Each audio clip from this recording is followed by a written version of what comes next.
Like, what about those principles? I guess the question becomes for us, are these principles really as powerful as we say they are?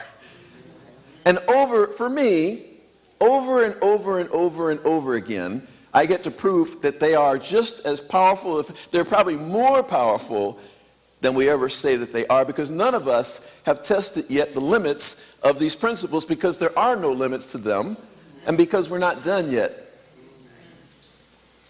So over and over, if we're really going to be a practitioner, and I don't just mean a licensed practitioner, but a practitioner of science of mind means one who practices the science of mind teaching. And if we're really going to do that, it's like all the time. We get into a situation, we remember these principles. So it's not what's going to happen here, or I'm afraid about what's going to happen here, or I'm going to just spend my time worrying about what's going to happen here. It's, what do I want to create here? What do I want to experience here? Do you know that most of the time when people come for counseling, when people come for spiritual counseling, do you know that most of the time, in all of their worry and concern, and they're coming to a practitioner, do you know that most of the time they have not even identified what they actually want? They have spent so much time worrying about what might happen. And you ask the question, well, what do you want? And they say, what? What do I want? Oh. And maybe what's behind that is sometimes either we're afraid to ask that question because that thing that says, be careful what you ask for, you might get it. Sometimes we're afraid to have so much good in our lives. But then there's another one that's maybe that we don't actually believe we could actually have what we want.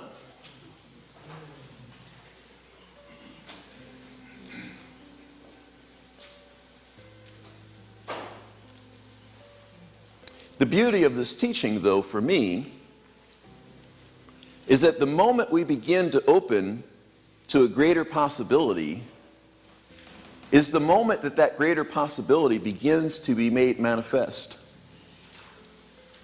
The moment we open to it, not even the moment that we do anything, the moment we say, and I'm going to invite you right now to say to yourself, I'd be willing to have, and then put whatever it is in front of that. Like in your life right now, something you're concerned about, grappling with, worrying about, whatever.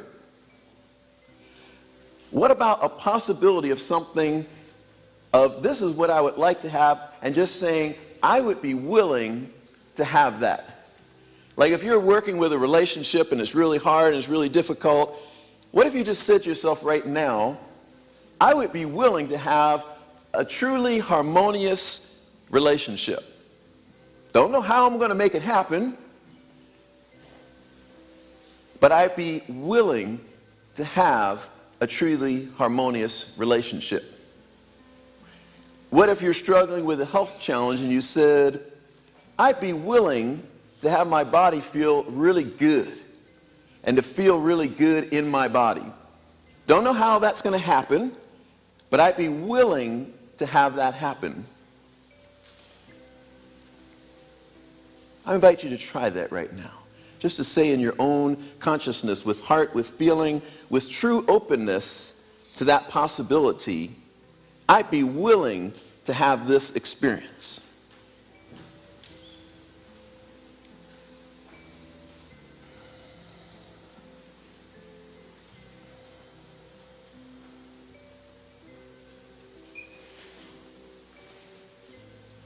So we started with awareness.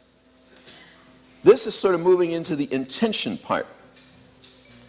We're beginning to set an intention. I would be willing to experience something different than what I'm experiencing right now.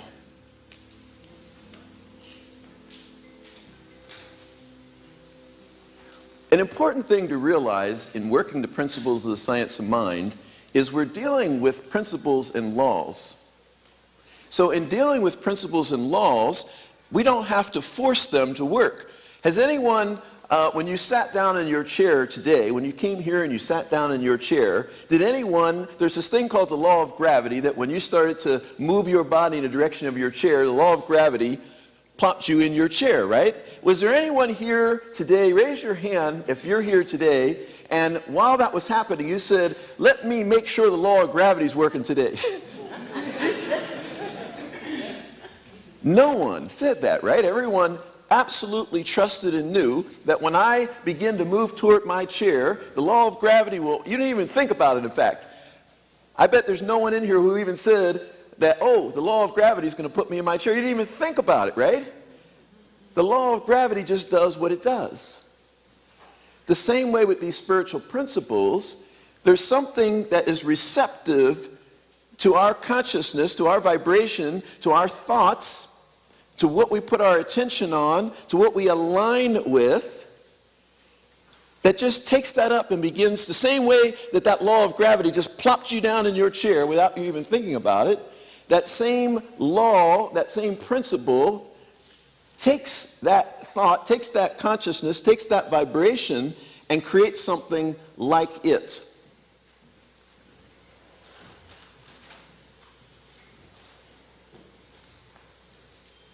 So this idea of just being open to a possibility begins to invoke that principle and that law, because what happens is you start to turn towards something else. You start to bring your attention, bring your energy, bring your vibration into a different place. Can you see that? You're setting something in motion. It's like if I turn this way and start to move in this direction, things are going a different way than if I turned and moved in this direction. So the moment that we say, I would be willing to have this thing, there's already an energy moving in that direction. Right? And then decision. So the first is the willingness. I am willing to experience something different. But then a decision is even more powerful. And then we have to accept that my making a decision makes a difference. Because some of us don't feel we're all that powerful. Some of us, if we said, make a decision to change your life, would say, well, what's that going to do? I decided a lot of things. So what? But when we realize the power of our word, the power of our consciousness, the power of our decision and making a choice, then we know if we really truly make a decision, we're setting something in motion. Let me give an example. I bet everyone in here has had something in your life where you got so sick and tired of something, where you got so to the point where you said, no more. I don't know what's going to happen here, but this is not happening anymore. Whatever it was, we said, this is not happening anymore. I am so done with this. And we got so clear, and that was the end of that happening. And we created something new. The power of just making a decision. So in addition to just saying, I'd be willing to have this, we could say, I now choose to have this in my life. I now choose to have harmony in my relationships. I now choose to have a well body that feels good, that I move in. This is what I choose in my life now.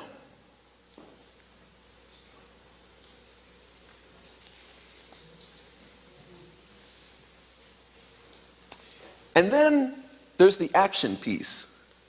And there's often a lot of confusion about the action piece as well.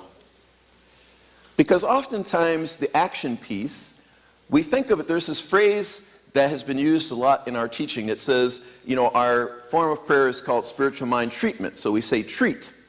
And there's this phrase that says treat and move your feet. Which means you pray, but then you got to go do something, right? And that's true, but there's also misunderstanding about that. Because that would imply that in all cases, after you have surrendered this over to a law and a principle like we were just talking about a moment ago, that now you still have to go make it happen. So I shift that around from, instead of treat and move your feet or pray and move your feet, pray and allow your feet to be moved. Pray and allow your feet to be moved. Treat and allow your feet to be moved. It's a very different vibration, because let me tell you what my experience has been in life, and kind of what my personal law, how the law operates in me, is that almost all of the time, by the time I get to my full willingness and my full intention and my full decision and my full choice and all the energies moving in that direction, the action is simply to go and accept what is already coming. There is not a forceful, willful, make it happen. We get so used to being burdened sometimes. We get so used to being, we got to work hard, right? We got to work hard, we got to work hard. We get so used to that sometimes we don't realize, would I be willing to have it work easy? I mean, maybe it doesn't always work out that way. I'm not saying that everything that I make a choice for and everything that I put forth there, comes forth that easily. Many times there's a lot of work involved. But would I be willing to have it not be hard?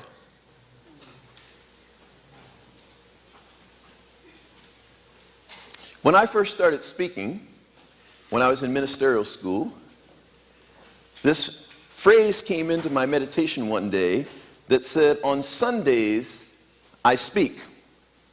Well, I wasn't speaking at all on Sundays at that time. But this phrase came in and said, on Sundays, I speak. And I said, okay, well, I could go with that. And so my mind began to work. Okay, well, if that's what I do on Sundays, then I probably would need to put a marketing package together and begin marketing myself to places that need speakers and all of that, which would be a worthy endeavor. Nothing wrong with that, right? But by the time I got around to even thinking about putting a marketing package together, opportunities to speak on Sunday were coming up, to the point where before I could ever put a marketing package together, I was speaking somewhere every Sunday. So you see what I'm saying? There would be nothing wrong with if it turned out the other way. There would be nothing wrong with if it turned out that first I put a marketing package together and then that marketing package was very successful and therefore it led to me speaking. But in order to fully understand the principle, we don't have to. The opportunity is to open up to what does it look like when I surrender to the full power and presence of the divine working through me and around me, and how much good could I accept? Right? Because isn't a lot of the thought that I really need to struggle and work hard for this thing, isn't a lot of that about worthiness? Like I wouldn't deserve to have all this good if I didn't really work really hard for it. Nothing wrong with hard work. I'm not saying that. I'm saying, where does our need to work hard for something come from? If it comes from a willingness, like I'm always willing to do whatever it takes, that's great. But if it comes from, I have to, because otherwise I will not get anything good in life. I have to struggle, I have to strain, that is not in alignment with our divinity that says it's already been given.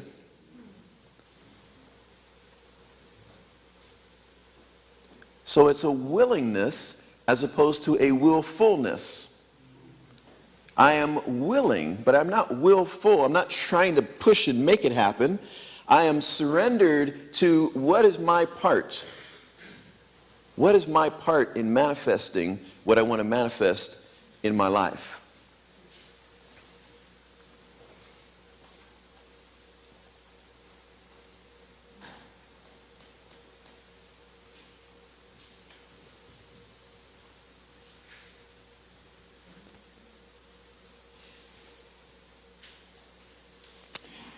So the invitation this day is to get really clear on what our personal laws are. What is our personal use of that infinite law? And where could we open up to greater possibility for our personal use of an infinite law? And where have we limited an unlimited infinite law?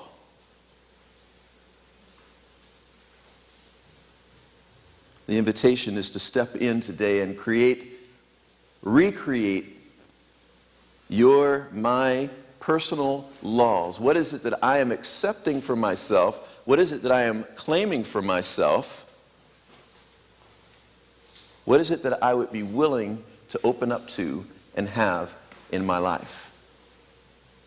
So it starts with awareness, moves into intention, moves to decision, moves to action. But all of those things could all happen in a breath.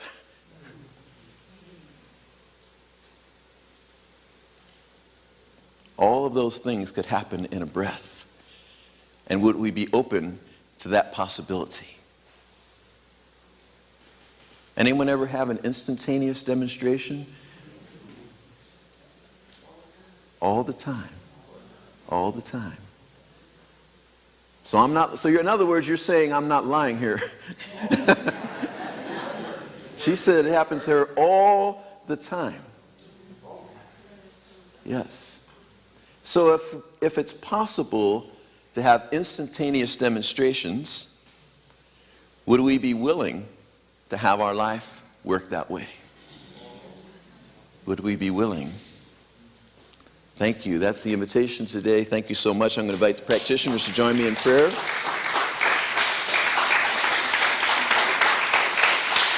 Thank you.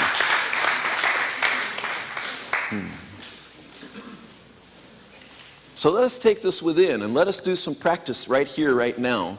This is a beautiful opportunity to practice what we were just talking about a moment ago. You are surrounded by practitioners right now, each speaking their word, each aligning with you. So let us align with each other and let us align with what it is we are now opening up to, accepting in our lives, claiming in our lives, saying yes to in our lives, and recognize the power of this. And so let us turn within, let us know together that there is one infinite power, one infinite presence, one infinite love moving in, through, and as all that is, as the very life of my life, as the very life of each one of us, as the very life of everyone who concerns us. Everything that is happening, everyone we know, every part of our own being, a divine expression of that one, a divine expression of wholeness, a divine expression of love, a divine expression of infinite intelligence.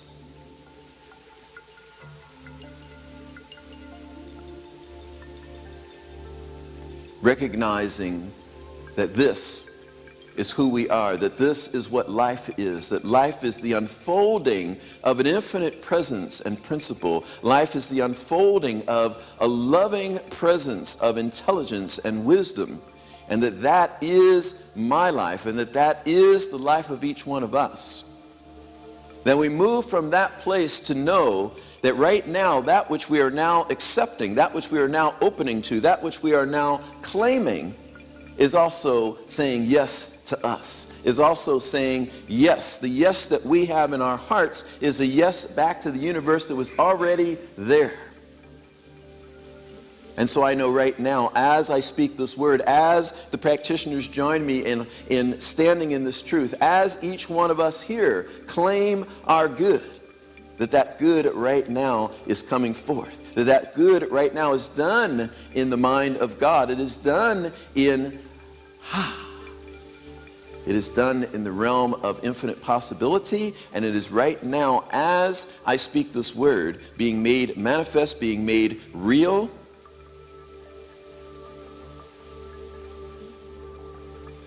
And so in great, great gratitude for this truth, in great gratitude for all the good that is right now coming forth, that is right now unfolding, I release this word to that immutable law that only knows to say yes, and therefore I know it is done and all is well. I let this be, and I invite each one to ground and accept it with me with the words, and so it is. Amen. Thank you.